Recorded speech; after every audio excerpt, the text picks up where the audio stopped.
Well, welcome to the boiling point. It's sunny, it's October, close to Halloween.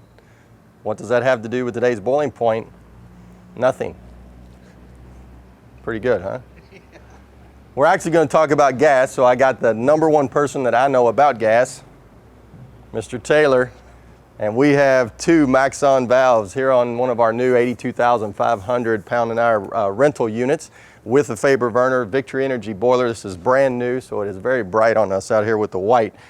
Michael, I want to talk a little bit about the gas valves. You know, we've done a lot of stuff on the boiling point, but we really haven't got into gas valves, what they do. But obviously we have some Maxon valves here. There's two of them. So why don't you take me through the process of how this works? Okay, you have two valves because code says that you have, with this size burner, you have to have two valves with a bleed port in between them, a vent valve. So if one valve is leaking, then the other one will keep the gas stopped anytime the boiler is off. Okay, so the vent goes off the back here. So if we do have a little bit of a leak, you're saying that that actually has to take that out?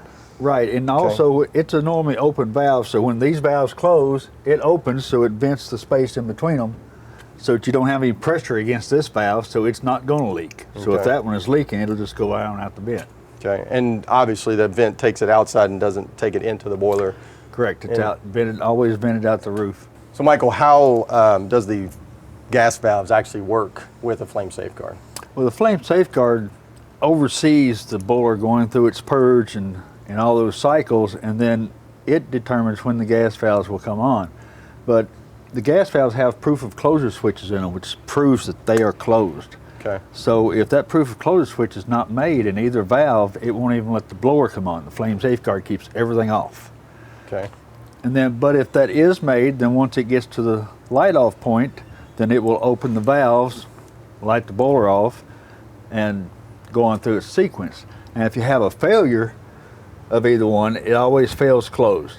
Okay. It's fail safe to fail closed. Okay. So it doesn't, even if you lose power, it's spring closed.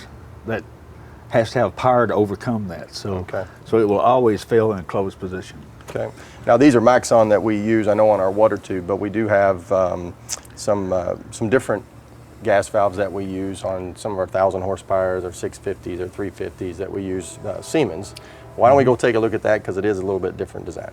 Okay. Well, we're in one of our 1,000 horsepower rentals. It's actually a brand new unit that we're building, so we don't have everything completed in here, but we do have the gas valves here. Now, Michael, the first thing I notice is that it looks like there's only one. So what's going on here? So this is a Siemens dual valve. So it's actually two valves in one body, but they're actually separate valves inside that body, and then you have two actuators on it that are operating each valve independently. And does it still have the venting? Yes, still has the vent coming off here. It's got a vent block here, the vent valve coming off here and being vented out the roof. The same as the other setup, it's just very compact with this double valve. I know you've had some good luck with these, and they've done really well for us. Why are we using this instead of Maxon? For that reason, because it's very compact, a lot more economical to install, a lot less piping involved. They're actually cheaper than the Maxon, so we use these anytime we can based on pressure. Because like on the water tube boilers, the gas pressures obviously are a lot higher. Right, and the Maxon valves are good for 40 to 60 PSI operating pressure, well, these are only good for 10. Yeah. When you get above 2 inch. And we typically have these with like the Limsfield burner, you know, as you start talking about a register burner, the gas pressure obviously gets a little bit higher. Right, right. That water tube boiler will have, you know, 18 to 20 pounds coming through the valves on it, where this boiler will have 6, maybe 7 pounds coming through it. All right, great. Anything else on it? That's about it. All right. Well, appreciate Mike hanging out. We'll see you next time on The Boiling Point.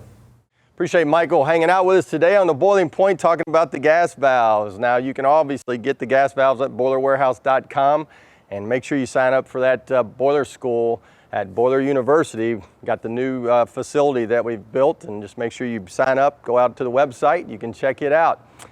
Well, it's a beautiful day, and I hope you have a great day. Make sure you like us on Facebook, follow us on Twitter, and subscribe to the YouTube channel. If you don't mind, maybe share a video. We'll see you next time on The Boiling Point.